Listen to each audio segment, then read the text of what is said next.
Ang problema dito sa Kamara de Representantes natin, nabokya na nga yung unang impeachment complaint. Pinagalitan na nga sila ng Supreme Court na Tiyak naman dito ang mga kongresista. Lalo na po dito si Leila de Lima, Percy Tabi, at si Ridon. Kasama na rin si Luistro.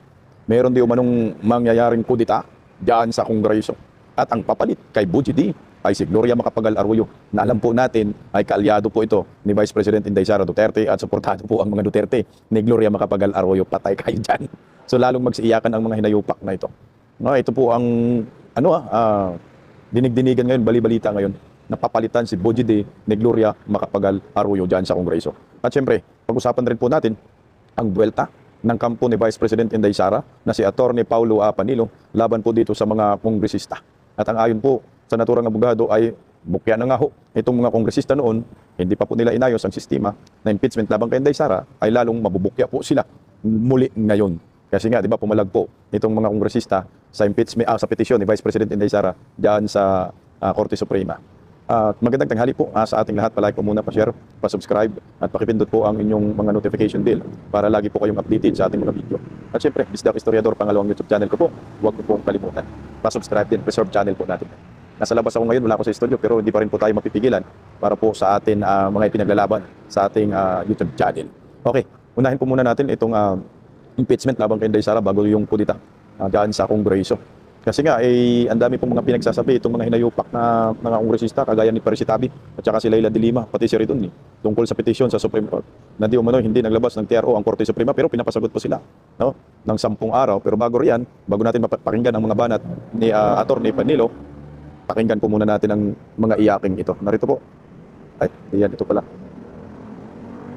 Tuloy pa rin ang impeachment proceeding sa Kamara laban kay VP Sara sa kabila ng petisyon ng PISE na ipahinto ito. Live mula sa Batasang Pambansa, nangungunan sa balita, si News 5 House Correspondent Marian Enriquez. Marian, sinong inaasahan nating harap sa susunod na impeachment hearing sa Kamara?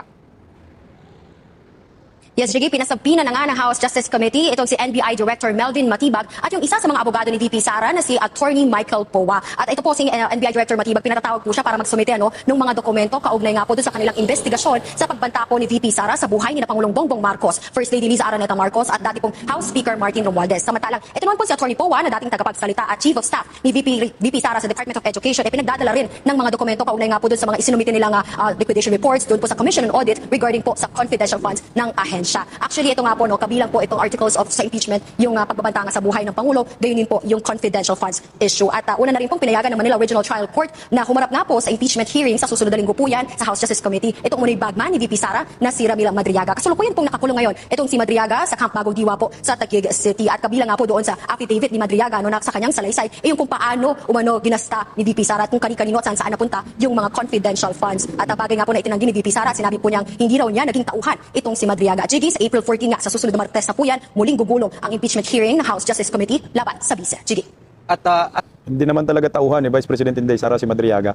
Alam niyo po ba mga bayarang media kung kanino tauhan yan si Madriaga? Tauhan yan ni Trillanes at ni Leila de Lima. Yan ang maliwanag dyan, legit po. Pero kay Inday Sara, malabong malabo. Tuloy, ito ang reaksyon ng Kamara sa pag-aay ng petisyon ni VP Sara para ipatigil ang impeachment proceedings. Yes, Jiggy, welcome nga ng Kamara itong aksyon ng Korte Suprema na hinihingan sila ng komento dito nga sa petisyon na inihain ng kampo ng Vice sa Korte Suprema. At dahil walang TRO o temporary restraining order, tuloy daw yung kanilang constitutional mandate na din po itong mga impeachment complaints laban sa Vice. At nanindigan nga po itong si House Justice Committee Chairperson Jervil Luistro na wala silang ilalabag na batas at naayon po sa konstitusyon at sa House rules itong ang takbo ng impeachment proceedings laban sa Vice. Ganyan din po yung sentimiento ni na ML Party List Representative Leila de Lima at Akbay Party List Representative Percy Sendanya. Narito po ang kanilang pahayag. Malaking bagay yung walang TRO na in-issue. So the fact na pinapa-comment lang muna, that's a good thing na hindi mapipigilan. We are hoping that this time around, the Supreme Court will exercise judicial restraint. Na wag na sanang makialam, na wag na sanang pigilan pa uli itong ongoing impeachment proceedings kasi kailan pa natin mapapanagot yung dapat mapanagot. We welcome this as a positive development. Tuloy ang paglalabas ng ebidensya, tuloy ang paglalabas ng katotohanan. ang inantabingin na ito. Dahil sabi niya, tuloy daw yung paglalabas ng ebidensya, tuloy daw ang paglalabas ng katotohanan. Ang problema nga po, Percy Tabi, wala po kayong ebidensya at walang katotohanan. Yung lahat ng mga akusasyon, puro mga gawa-gawa. Yan ang problema dyan. Sa inyo, ganun yung isip niyo, pero sa maraming mga tao, hindi po. Tsaka itong sinabi ni Leila de Lima na huwag makialam ang Korte Suprema dito po sa impeachment labang kay Inday Sara, isang kalukuhan. Yan, dapat ito madismarto si Leila de Lima Na lahat po tayo may karapatan na dumulog sa Supreme Court para naman hindi abogada itong hinayupak na ito na Leila de Lima. Para bang walang alam siya sa batas, nagbububuhan. Ang hirap dito sa mga matatalino ay nagbububuhan. Wala pong ipinagbabawal yan. Sa ngayon, ang sinabi niya ay walang TRO ang Korte Suprema dahil pinapakomment lamang mo sila. Ito po yung mangyayari dyan. Sa ngayon, wala. Siyempre, ang Korte Suprema, kaya pinagbibigyan ang bawat kampo ng pagkakataon para sumagot at ipaliwanag yung kanilang panig. So ito na nga ho ang nangyayari ngayon, pinapasagot kayo. Pag hindi po kayo sasagot at hindi makontento ang Korte Suprema ng sagot ninyo, panigurado, mag-issue po ng TRO ang Korte Suprema laban po sa impeachment. Kailan bang sunod na hearing ninyo? 14. So pinapasagot na kayo ngayon at magiging technical din po ho ito. What for example, hindi po sila sasagot kasi binigyan sila ng 10 araw. Tapos bigla po silang mag-hearing sa 14. Dagdag na naman ang ground po ito. Malaki po ang inyong nilabag dyan sa Kamara, sa Kongreso, sa Committee on Justice dahil nagbistula kayong mga Korte Suprema, nagbistula kayong impeachment court, nagbistula kayong mga maestrado, mga hurado, mga huwis. Hindi po kayo ganun. Kayo po ay committee lamang at wala po kayong karapatan magsumbina na kahit anumang mga ebidensya o mag-present ng mga witness di umano diyan sa inyong committee. Ang trabaho po ng Committee on Justice ay i-determine lamang po kung sufficient in form, sufficient in substance, or sufficient in ground ng naturang complaint. Pag yan ay kayo nagsumpina, lalabas yan facing expedition. Tuloy po. Sige, ayon kay Congresswoman De Lima, yung Office of the Solicitor General po yung magre-representa sa Kamara. Sila rin yung magda-draft at magsusumite nga po ng komento doon nga sa mga petisyon sa Korte Suprema. At kumpiyansa, yung ilang mga kongresista na ibabasura ng Korte Suprema itong mga petisyon na kumay-question sa gumugulong na impeachment laban sa bise. Yan muna ang latest dito sa Kamara. Balik sa'yo, Jiggy. Ito na yung pinakamaganda nga ho ngayon. Huwag na natin pakinggan si Ridon kasi wala namang kwenta yung mga sasabihin niya. Ang pakinggan na lang po natin dito itong si Attorney Panilo. Alam niyo ho ba, itong si Bujidi, ito umpisa muna tayo kay Bujidi ngayon kasi may kudita na namumuo na naman ngayon labang kay Bujidi. Ito ay tuta lamang ho ng mga Marcoses. Alam natin, taga Norte ho ito. At ang nagpili sa kanya ay si Sandro Marcos. So yung impeachment po ngayon labang kay Inday Sara, kung walang basbas po yan ng palasyo at kung walang basbas ng Speaker of the House, hindi po mangyayari. Wala pong impeachment na pinag-uusapan ngayon. Kaso nga lang ho, mayroong basbas po yan ng Malacanang, alam natin po yan, at ng Speaker of the House. May basbas kay Sandro. Ang Speaker of the House ngayon si Sandro, si Bujidi, tuta lang yan. Kaya, mainam na po itong balitang ito na papakinggan natin ngayon na mayroong kudita dito sa Kongreso, laban po dito kay Bujidi. So good news po ito para sa atin. Dahil ang Speaker of the House walang desisyon. Siya lamang ay tuta at papit ng mga Marcoses. Nabalita po natin, ang magiging Speaker of the House sa susunod ay si Gloria Macapagal Arroyo. Sino nga ba si Gloria Macapagal Arroyo? Si Gloria may bilang din po yan, lakas po yan. Lakas CMD. Lakas po yan, pero Duterte supporters po yan. So musuporta po yan kay Vice President Inday Sara Duterte. Yan ang maliwanag dyan. So may bilang si Gloria Macapagal Arroyo ng mga kongresistang buboto sa kanya na magiging next Speaker of the House. Ito po ngayon yung usap-usapan sa Kongreso. Narito po, pakinggan natin ang balitang ito. May plano raw ngayon na ibalik si Congresswoman at dating Pangulong Gloria Macapagal Arroyo bilang House Speaker. Ang umano'y motibo ng kudeta, isalba sa impeachment si VP Sara. Narito ang exclusive agenda report ni Isaiah Mirafuentes.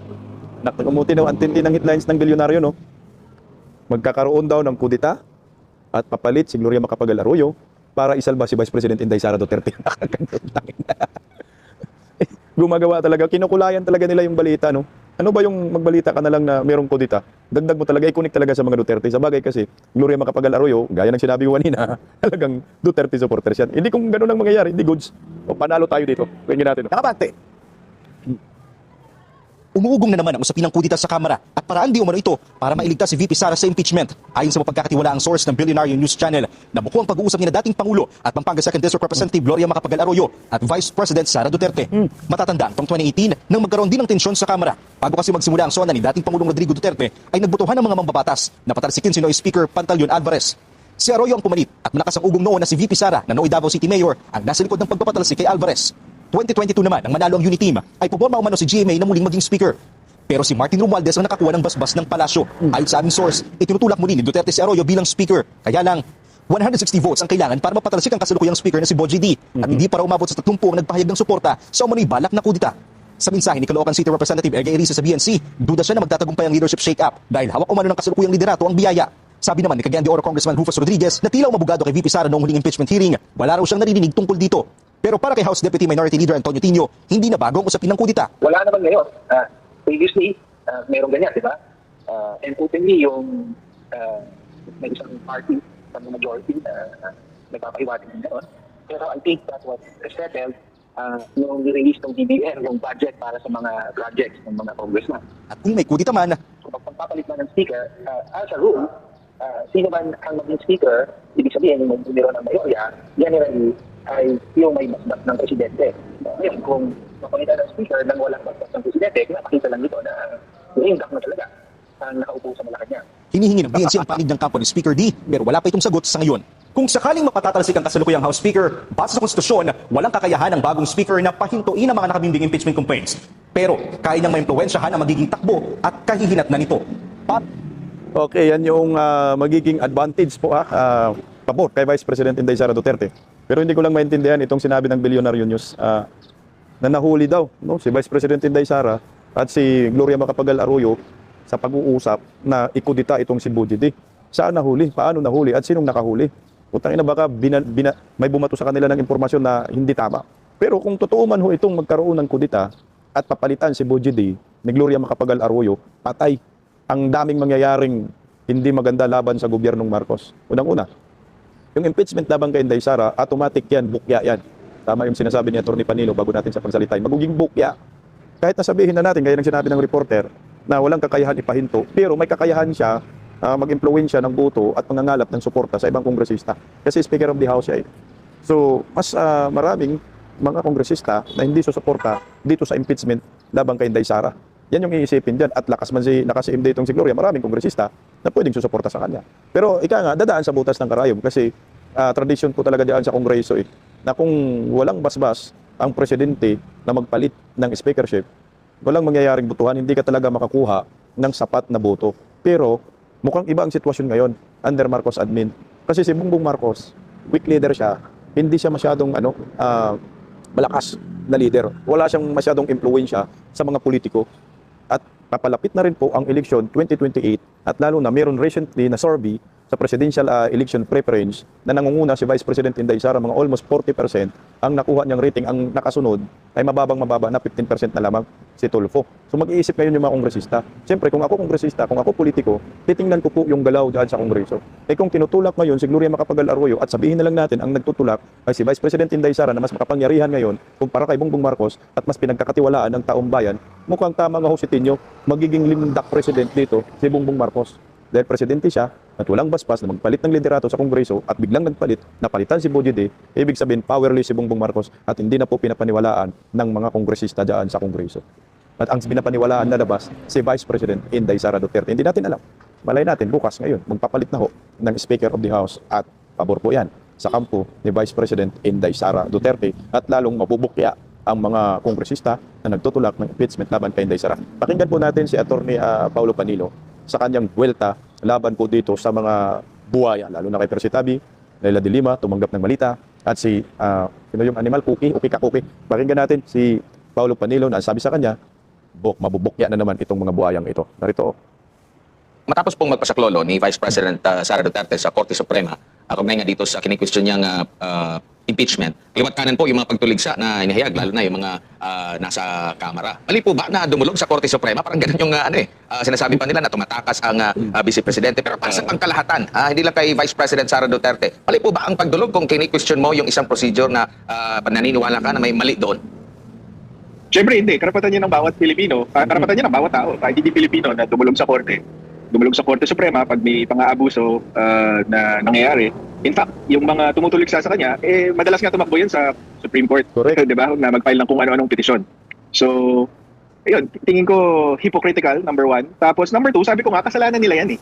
Kasi pwede namang naiwasan yan kung lumalaban sila ng patas. Hindi naman tinatakbuhan ni VP Sara itong laban na ito. Kundi, ginagamit niya lang yung binibigay sa kanya ng kalaban. So, bakit ko, kung ako si VP Sara, ang iniisip ko, bakit ko kailangan pagdaanan itong isang proseso na aapihin ako kung pwede ko namang ipakita sa Korte Suprema na labag ito sa batas. Correct. So kumbaga, I'm just using what you're giving me.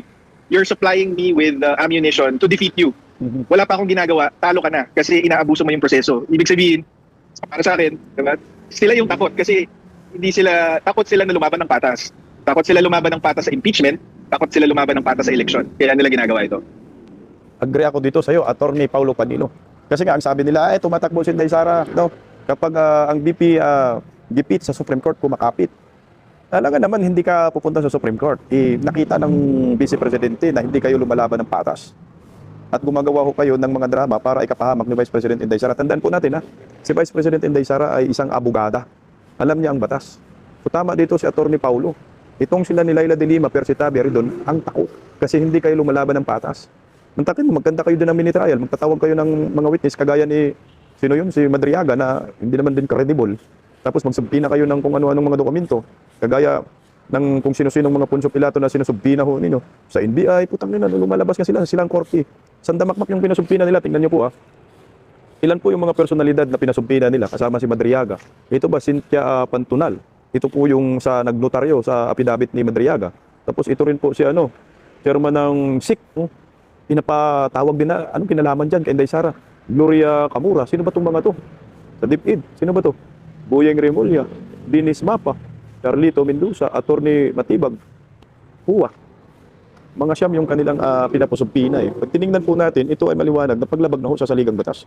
Dahil ayon po sa Constitution, 1987 Constitution, lalo na po dito sa impeachment, ang tanging makapagsubpina lang ho ng mga dokumento ay impeachment court lang, korte lang Hindi po pwedeng magsubpina ng Committee on Justice kasi hindi nila trabaho yan Yan ay mini trial na ho, isa yan sa mga complaint ni Vice President Inday Sara sa Supreme Court na ginagawa pa rin ho hanggang ngayon ng Committee on Justice. Ito nakita ni Inday Sara na ito ay paglabag. Alangan naman hindi ho pupunta si Vice President Inday Sara sa Supreme Court upang ireklamo yung grave abuse of discretion ng sobra-sobrang pang-aabuso ng mga kongresistang ito. Tama si Atty. Panilo. Kayo ang takot dahil ayaw ninyo lumalaban ng patas. Mantakin mo, pag ipapatawag tong mga to, yung abogado ni, kagaya si Puwa, pinapatawag. Yung abogado ni Vice President Inday Sara, pag mag-attend sa hearing, hindi naman po pwede mag-cross-examine. Sino lang po ang pwedeng magtanong sa mga animal na yan na pinapatawag ng Committee on Justice? Sila lang din. Mga buhaya malang malitag ang daan sa Kongreso, kaya useless. Kung lumalaban lang ng patas, mas maganda. Tuloy, Atty. At itong maaaring magiging desisyon, ang hakbang na ito ng pangalawang Pangulo at ang magiging desisyon ng Korte Suprema, hindi po ba makakatulong din po ito sa Kamara? Lalo na doon sa pag-formulate nila sa hinaharap po merong desisyon niya itong Korte Suprema. Kaugnay sa magiging rules of procedure nila sa impeachment, na dapat din ayon sa Constitution, Attorney? Dapat nga nung nung binasura na nung Supreme Court yung unang impeachment, ginamit nila yung pagkakataon na yun, ayusin yung rules nila. At yun nga, siguraduhin na walang masasabi kung sino man ang subject ng impeachment doon sa proseso. Pero yun nga sinasayang na nila yung oras natin dito sa impeachment na to dahil wala kang ebidensya, bukod pa doon sa mas marami tayong problema ang kinakaharap. Sana yun ang sinusolusyonan nila. 'Di ba? Pero ginamit pa nilang impeachment. Ginamit pa nilang rason yung Supreme Court decision daw nung nakaraan na binibigyan daw nila ng due process si VP Sara, pero klaro naman na walang due process na nangyayari dito. Sabi ni Congresswoman Luistro noon that they will be fair, they will not prejudge. Pero dun sa first hearing, anong nakita natin? Bago pa magsimula yung hearing, si Congresswoman Laila de Lima, si Congressman Chel Jokno, tsaka si Congressman Percy, merong hawak na Mary Grace Piato. So anong klaseng fair and not prejudged proceedings ang aasahan mo sa ganong klaseng mga miyembro ng Committee on Justice? Tsaka para pang yung nilalagyan ng kulay na nagpasaklolo daw sa SC, baka inakala na Sarah's Court ang Korte Suprema. Nasabi nyo nga po, sila nga rin dumudulog din sa Korte Suprema kung meron po mga pag-question din, Attorney. Hindi, para sa akin, inisip ko, alam ko, Admar, tatanungin mo yan pero iniisip ko ano isasagot natin doon. Pero hindi kasi it doesn't deserve a comment yung Sarah's Court. Diba? Napakababaw na komento galing sa isang mambabatas. Alam naman niya na karapatan ng bawat tao na dumulog sa Korte Suprema. Ang dapat iniisip nila is bakit siya nag-file, 'di ba? Harapin na lang nila yung reklamo. Yun ang dapat dito. Harapin na lang nila yung reklamo kasi kung nasa tama sila, edi papanigan sila ng Korte Suprema. Ganun lang kasimple 'yon. Sagutin nila yung petition, Inday Sara. Meron 10 araw sila para sumagot. Pag hindi po sila sumagot, iiyak na naman sila. Yan na nga po ang mahirap dyan. Di ba pinuna na sila ng Supreme Court nung unang impeachment laban sa kanila. Naayusin nyo yung proseso ho ninyo. Kailangan bigyan nyo ng patas itong nirereklamo, itong inakusahan ho ninyo. Hindi ho po pwede na i-prejudge. Kailangan meron pa rin tayong presumption of innocence. Lalo na ho ito, impeachment po ito. Sagrado po itong impeachment na ito. Na yung ini-impeach mo ay pangalawang Pangulo. Pangalawa sa pinakamakapangyarihan sa ating bansa. At merong botong 32 million, binuto po yan ng taong bayan. Hindi po pwedeng gaguhin lang yung proseso sa impeachment. Hindi po pwede gumagawa kayo ng mga sariling rules ninyo, bagong rules na hindi naman po yan ang rules na sinasabi ng ating batas, ng ating konstitusyon. Ngayon, nakitaan kayo ng butas. Nakitaan kayo ng irregularidad sa inyong pinanggagawa, ang konstitusyonal. Napuna kayo, ngayon magsiiyak-iyak kayo. Hindi ganun. Kasi nakapagtataka naman, itong isang kongresista ay abogada ho ito. Alam nila ang batas. Pero bakit ay pinupuna ho nila ang Korte Suprema na wag nang makialam itong si Leila de Lima? Hindi ho po pwedeng ganun. Dapat ito sampahan ng disbarment case itong si Leila de Lima na walang ginawa kundi batikusin ang Supreme Court. Anak ng kagwang, dapat ito ipakulong uli, ito ibalik muli ito sa kulungan. Tuloy, pakinggan natin uli si Atty. Paulo. Pero yun nga, sa akin, kung pinaghandaan nila itong mabuti, gusto talaga nilang tuluyan si VP Sara, ayaw nilang tumakbo siya sa 2028. Sana pinaghandaan na lang nila ng mabuti. Pero ang problema kasi, dyan sa mga kalaban sa politika ni VP Sara, kahit sila, hindi sila, ang pananaw ko dyan is, kahit sila, may sarili-sarili silang agenda, they don't trust each other also. So, naalala ko si Kiko Aquino D, nag-file siya agad ng impeachment complaint bago pa man maubos yung 1-year period. Tapos nung in-interview siya, sabi niya kasi baka maunahan kami ng ibang kampo. So ganun yung pag-iisip imbis na ayusin na lang nila yung proseso kasi napahiya na kayo sa Supreme Court, ngayon minadali niyo na naman, tapos ngayon gagamitin niyo aabusuhin niyo yung mga kapangyarihan ng Kongreso para makuha yung gusto niyo. Pagka gano'n, talagang mapipilitan yung si VP Sara na tumakbo sa Supreme Court para para mapakita sa Korte Suprema na inaabuso na naman nila yung kapangyarihan nila. Opo. Sa tingin niyo po, Kasi nga, si Bojide, marumi masyado yung pag-iisip. Ang iniisip nila, baka may gagaya sa ginawa na impeachment labang kay Bongbong Marcos. Na inunahan na po sila ni Atty. Topacio na magsampa ng impeachment labang kay Bongbong Marcos para masira yung 1-year bar rule, di ba ho? Yun ang ginawa kay Bongbong Marcos, di ba? May unang nagsampa ng impeachment. Tapos merong sumunod. Tapos na yung 1-year bar rule. At nung nagsampa sila Topacio, hindi tinanggap.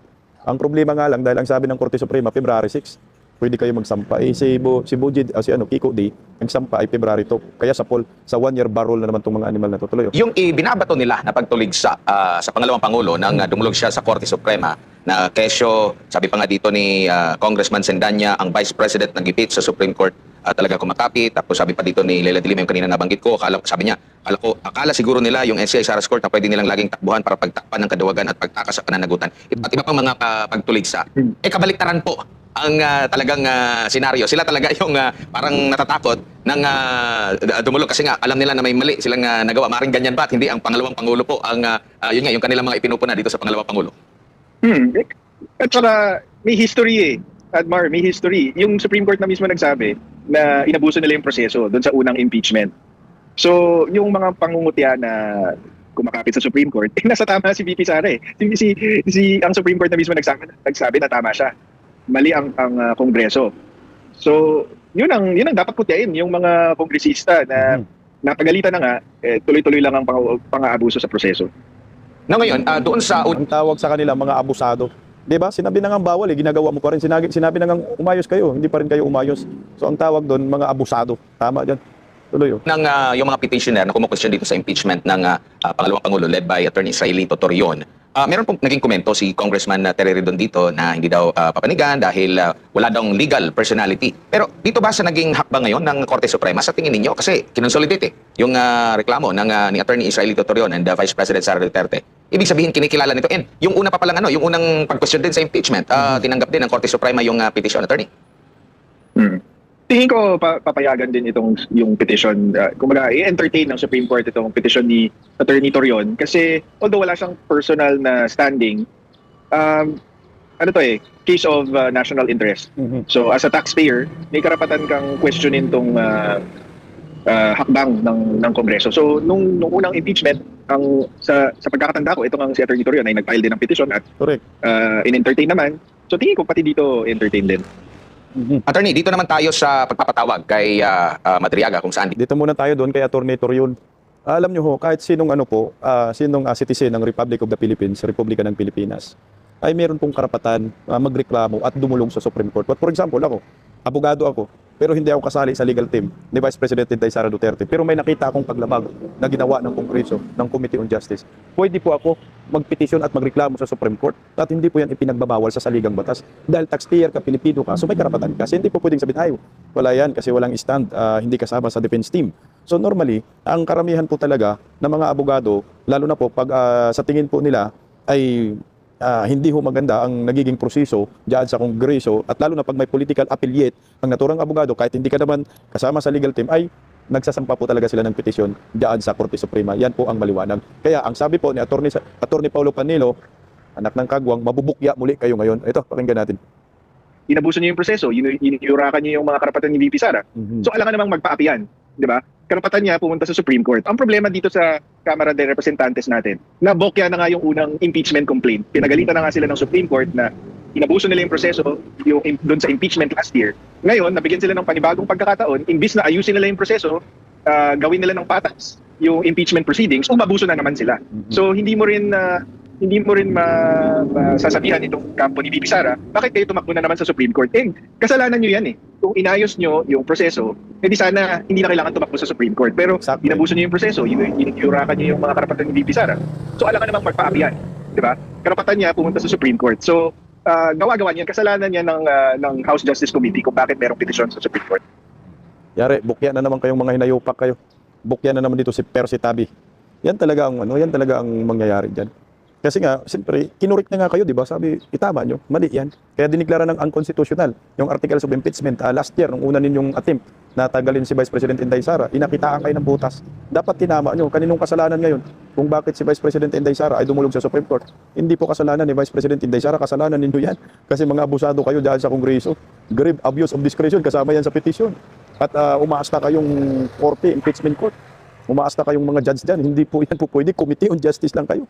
Ang tungkulin ninyo, hindi kayo magkakandak ng mini trial. Ang tungkulin lamang ninyo to determine kung sufficient in form, sufficient in substance, or sufficient in ground ang naturang reklamo kay Vice President Inday Sara. Hindi kayo pang naghahanap ng ebidensya.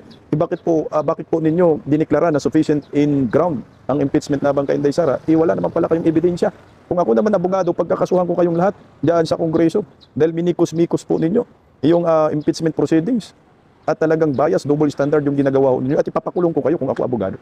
Kaso nga lang alam naman natin na wala talagang mangyayari dyan sa impeachment. Pero bakit ipinilit po nila magtawag si Madriaga kahit yung kredibilidad ay zero, hindi pinapaniwalaan, isipin mo convicted po yan eh. Na-convict yan na si Madriaga sa kidnap or ransom, di ba? Ngayon, gawing star witness dyan sa Kongreso, anak ng kagwang mga kriminal pinaniniwalaan, niluloko tayo. Eh ang purpose lamang nila dyan ay sirain si Vice President Inday Sara. Ganun pa rin yan. Diversionary tactics, laban sa flood control, sa korupsyon, black propaganda, laban kay Inday Sara, baka sakaling may maniwala sa kanila. Pero wala na ho eh. Tapos na po ang eleksyon. Sabi po ni Atty. Jimmy Bundok, anong sabi ni Atty. Jimmy Bundok? Ayan 803 days na lamang at Pangulo na natin si Ma'am Sara Duterte po. Ang inasakit ng ulo ng mga bubunista dito. Yan ang totoo. Pinipigilan nyo yung ali, pinipigilan nyo na hindi makatakbo.